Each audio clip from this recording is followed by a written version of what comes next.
All right. Good day, everybody, and welcome to another episode for with Signals from the Ashes with Ben and Kendall. How you doing there, Ben? Yeah, pretty good, Kendall. How are you doing? Pretty good, pretty good, pretty good. I am really excited about today's topic. Boy, on topic. So much happening. Why don't we jump right into it when it comes to Yeah, this is a good one for sure. AI? So, but I gotta ask you when we think about AI. Right? And we think about what's happening today. Most companies think that they're just getting into AI and that they're early on AI, but they're really late. Yeah, Funny yeah. thing. No, I agree. And just in my research about AI, it's been around obviously a long time. And that really surprised me as I was learning about it and what was available versus what's available now today. However, we're already in that point where for sure, if you haven't really adopted AI and ingrained it into your operations, yeah, unfortunately, you are already late. And what that does is it puts a lot of pressure under every organization out there to deliver today. Hmm. Yeah, and a lot of pressure that's coming from the board usually. And what's funny is that leadership didn't notice. They didn't notice the changes, and they didn't notice that pressure until it was too late. Well, exactly. Yeah. Because it's been available and almost immediately like that, now we have access to the chat GPTs of the world. And already employees are starting to use it.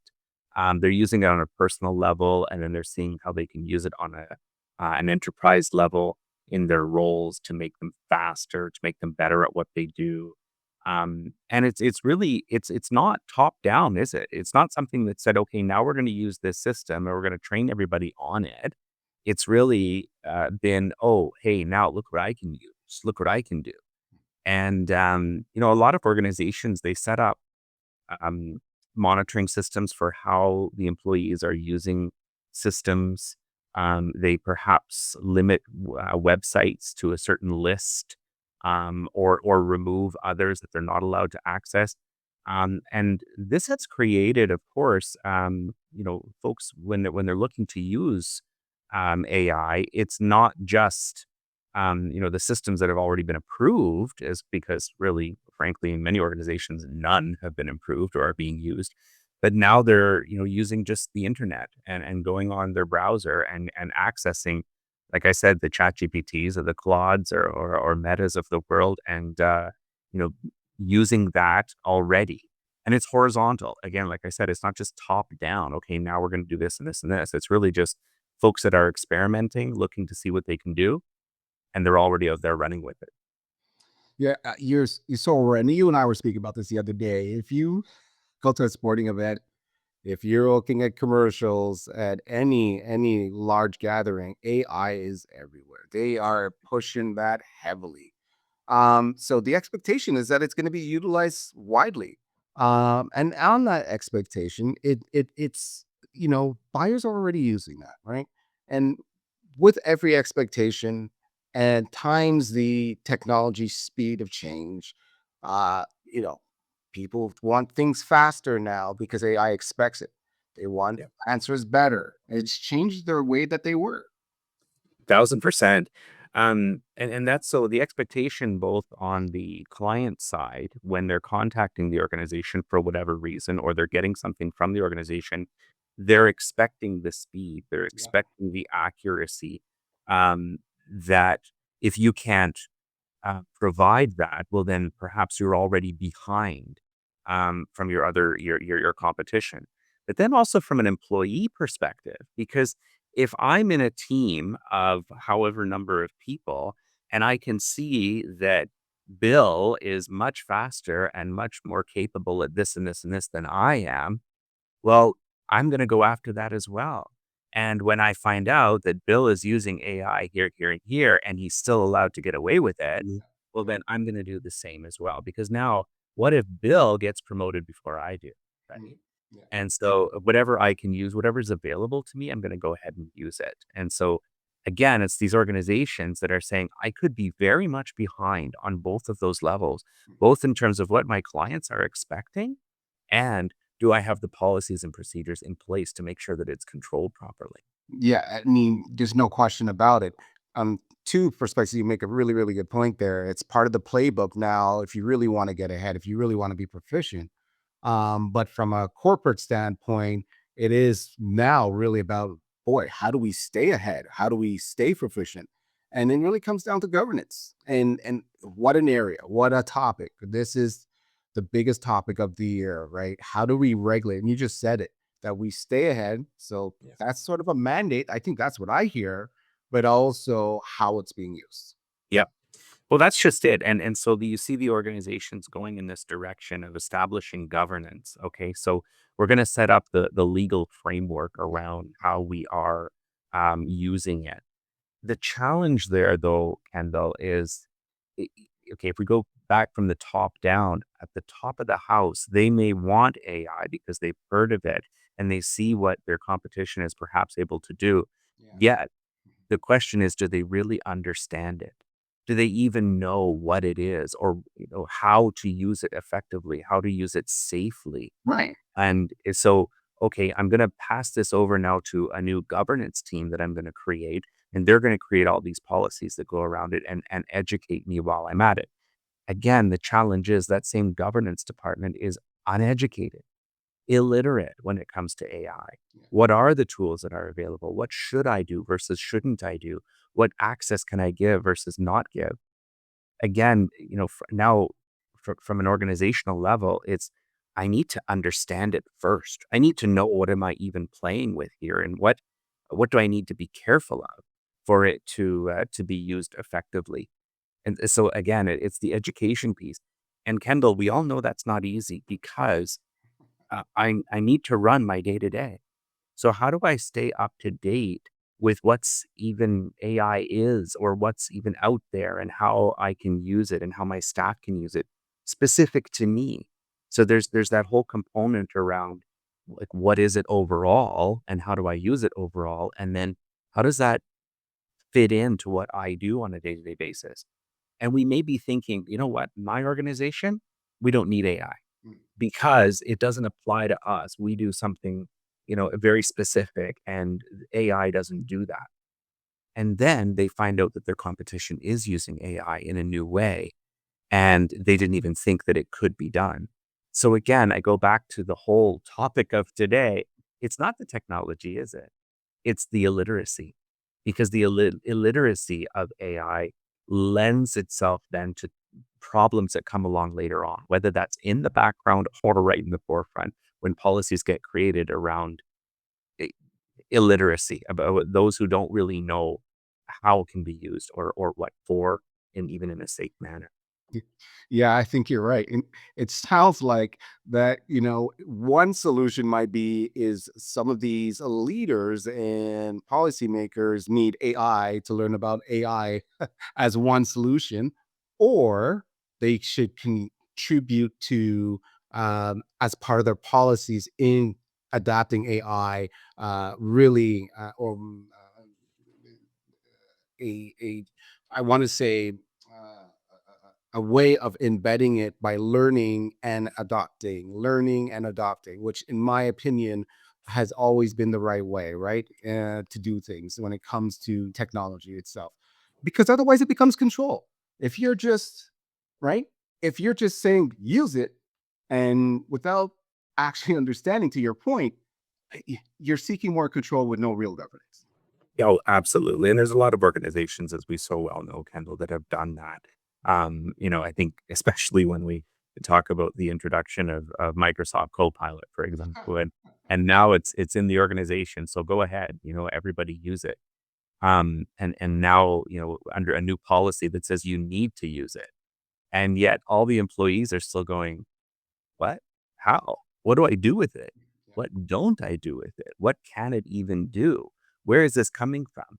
And I think that a lot of those challenges are coming from the fact that the leadership themselves it doesn't understand either how it can be used or what to do with it. And they're not as educated as they would like to be for it. And it's coming so fast, so quickly into the market, and they see the other organizations using it, their competition, that it's very, very difficult to stay on top of it. And as you and I both know, even educating ourselves was we feel like we're starting from behind. And as every week now goes by, I'm further and further behind because now there's new updates for this and this and this, and not just updates, but new terms that are coming out that I And new never knew. companies and new new solutions. Absolutely. Yeah, exactly. And so, from a leader's perspective, again, I've got my day-to-day to run, but how do I stay on? How do I get educated on it in the first place? But then how do I stay up to date on it? It's simply not easy. Maybe on a weekly basis or day-to-day basis, I use whatever time I have on my way into the office and way back to the office to try and stay up to date with it. Again, it's not easy. The timing of it all is very difficult. And then like I said, what it can lead to are further challenges, because yeah, the top of the house does need to know really what they're dealing with first, and then can incorporate effectively, much Mm. more effectively. Yeah, absolutely. So let's talk about that a little bit more because you're absolutely right. It really be is about staying on top of things. But when you think about AI literacy, you know, some might already jump to its training. It's about learning how to prompt properly. What is the right way? What is AI literacy, and what is the right way to start with that a program like that? Absolutely, Kendall. I love that question because, like you said, it's not just okay prompting, right? But understanding how they are built, how they function, where to get what you need, versus where you need to make sure you can see the outcome and evaluate it, and why. So some of the challenges that we're seeing is that folks can easily use an AI LLM to just simply get here's all my content, looks good, fine, done, paste out. And they're not necessarily even understanding that it could be inaccurate, right? It could have been hallucinating. That's a risk. Other employees perhaps are actually adding information into the LLM and educating it, um, so that they get a better outcome. Fine.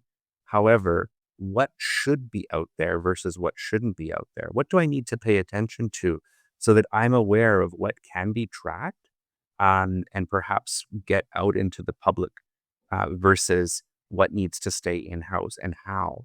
So there's all of those pieces that lead to the literacy so that we have a much better understanding of it, what it can do, how it's used. And if we go down that path a little bit further, how it's used, maybe I'm in, the finance field of the organization, or maybe I'm in the HR field of the organization, whatever, it is, or marketing. And so you go on all of these pieces. How does it apply then to me? How can I use it effectively for what I do? And there may be areas in which we've never even heard of or thought of before. And so again, it's those specific literacy pieces that help us to see the full picture all the way around. Not just, okay, pretend you are a scientist in this field and then, prompt. It goes much further than that, obviously. Yeah, I totally agree. And that was one of the things that when I first started using AI, I had to get around, which was asking the tool the right way, prompting it the right way to get the right answers. And I struggled a little bit with trusting it because I wasn't sure of the answer. But when I understood how to ask it, or have others who are working with me how to utilize it properly, I certainly will use it a whole lot more. And I wonder, I mean, is that really one of the biggest issues that organizations have to get around? Is that the answers can give them targeted, um, focused answers, solutions that make sense for the business? Is that the value of AI literacy? and also just understanding, how to embed it in systems? Is that really the biggest challenge that they'll have? I think that, like I said before, though, from a technology perspective, that's not really the challenge when it Mm. comes to AI. Even the security itself, can be mapped in properly with the right mindset around it and the knowledge. Yes, but I think there's two pieces from a user's perspective that I would comment on when it comes to literacy, Mhm. and one is the everyday user. Um, these folks now in your organization, we need to see them as experts. They are the ones who are that they know the operation, they know how it works, they know how it functions, they know what they should see and what they shouldn't see. So that means that when an AI is being used, the output, we need to question. We need to be looking at it from that expert's perspective. We have the knowledge, we have um, that foundation in the organization. So we are the ones who need to be able to look at it and say correct or incorrect. And that really takes the level up for all employees and adds certain value to all of our employees because that's a real investment that we've made as an organization so that they are now the experts. That human in the loop is needing to be built in, and that human itself is the expert. They're the ones who are evaluating if the output aligns to what I'm looking for, the flavor, right? The personality, all of the above. But output, again, we go back to the other side of this. Output itself comes from design.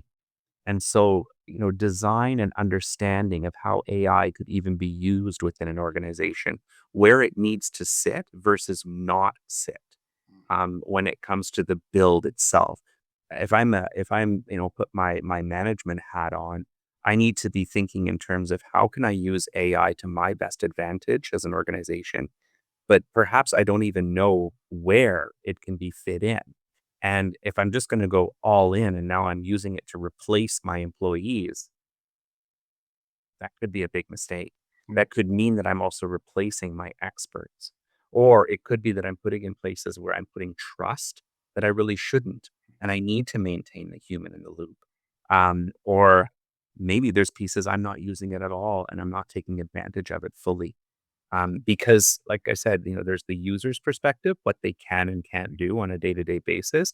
But then there's also that design perspective. How can I rebuild my organization around AI so I can actually have the accuracy and the efficiencies that I'm looking for? So both of those lend themselves to the literacy for sure.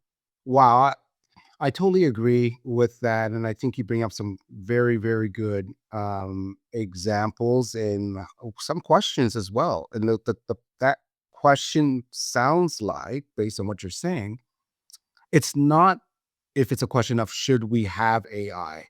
It's a question of what policies should we embed with AI into our organizations. I think that's the biggest thing because when I think about that, I think people, like you said, understand it's the future, but they may not understand how to work with it. Like you said, a brain drain can be devastating to an organization, right?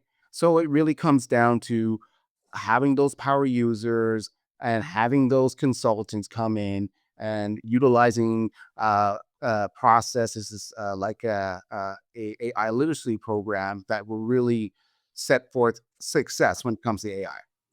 Well, yeah, exactly. Because I think they go hand in hand when it comes to establishing the governance, what it can be used for and establishing the security on it. There's also that whole education piece that needs to go right around the organization. And if AI is being implemented horizontally and used horizontally in the organization, it means that from top down, everybody needs to be educated on it well, Mhm. but regardless of what their role is and how they can actually ensure that it's being implemented and used correctly and then thought of correctly. Because once we know that there's a new way of going down a path, then it opens up a lot of doors and thought processes around how I could continue to use it to make the organization even better or my role better and what I do better. And that, like I said, all starts with that education piece. That net literacy, we talked about it earlier about you mentioned it. It comes to mind as, oh, it's training. I got to be trained. I got to be trained. Well, to some extent, yes, but it doesn't have to be all in one big, okay, you're going to spend the next week in the classroom, Yeah. but it can come in little bites, consistent bites. And I think the value there too, Kendall, is as they come in little bites. And one thing that we've been so focused on is that it needs to stay up to date because even from week to week, it gets updated. And so when I was in the classroom last week, and I need to go back to the classroom this week, but to stay up to date on all of that, and certainly the trainings that we've built around it, call them trainings, yes, but they're continuously being updated so that they're in smaller packages so that folks can take just 10, 15 minutes and learn what they need to learn and then continually so, but that it also, needs to stay up to date so that when I'm going back to it again, it's kept up to date as to what's today, what's valuable for today. Because again, if we just have the training that came out even 6 months ago, it's already out of date, unfortunately. Yeah, because AI isn't slowing down, right? It ain't slowing down. So to me, it sounds like the only suitable solution is to continuously improve the shared understanding of how to utilize and process AI within the organization. Yeah, we're on a new path, Kendall. A new path. You, Pat, indeed. Ben, always good talking to you. And let's continue to keep doing this. I think this is super important and relevant. And thank you to everyone for joining us again for another episode from Signals from the Ashes. And we appreciate your time. And Ben and everyone else. Until next time, Yes. Until next time, take care. take Thanks care. for joining. Thanks for joining everyone.